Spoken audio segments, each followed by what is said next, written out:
Kay ba mo guys nga after I got sick in year 2021, daghan kay kog things nga na-learn. Kay ba kansa nga mga things nga ako na-learn.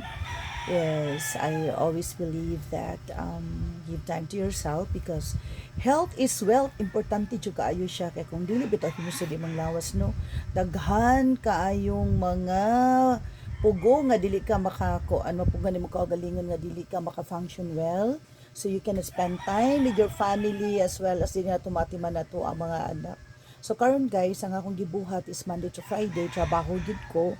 Of course, 8 hours is enough. And then if there are times sa kinahanglan ka mo extend kay due to Call of Duty, kinahanglan na mga gipangapas, kay do for it para sa imuhang kuan, kanang kalinaw sa imuhang kalag nga makatugsag ka kay daghan kay kagunaw naon nga susop daghan pa kaingwa na human nako.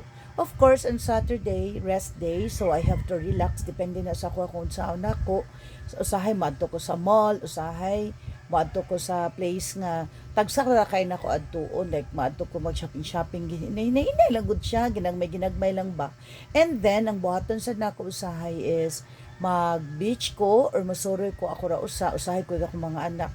But ang ako ang mga anak karon guys, dili na mukuyog nako. My eldest is 18 years old, nasa siya group of friends, as well as ang ako ang 11 years old. Mga nanggida sila nako, ma, pwede ini ka Saturday or Sunday, I'm going to meet my friends. Okay na sa ako guys.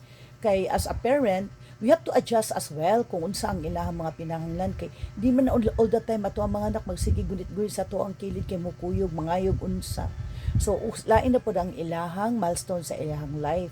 So, ang gibuhat na ko guys is, mo na siya, kung i-adjust na, then I'm already mature. Dili na, wala na ako ng drama-drama or else. Normal na siya nga atong storya ng problema, pero not all the time nga, magsige na kagunahon na niya, mag-overthink ka. Oh my God, madaot akong beauty, ana.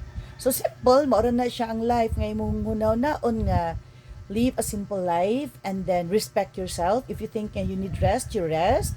If you think you need a vacation, you go for a vacation. You can travel alone with a friends. Pwede ra pod ka nga kanang kuyog ang imuhang mga family. Of course, extended family nga dugay mo nakitaan. Pwede ra pod ka mo travel nga ikaw ra usa.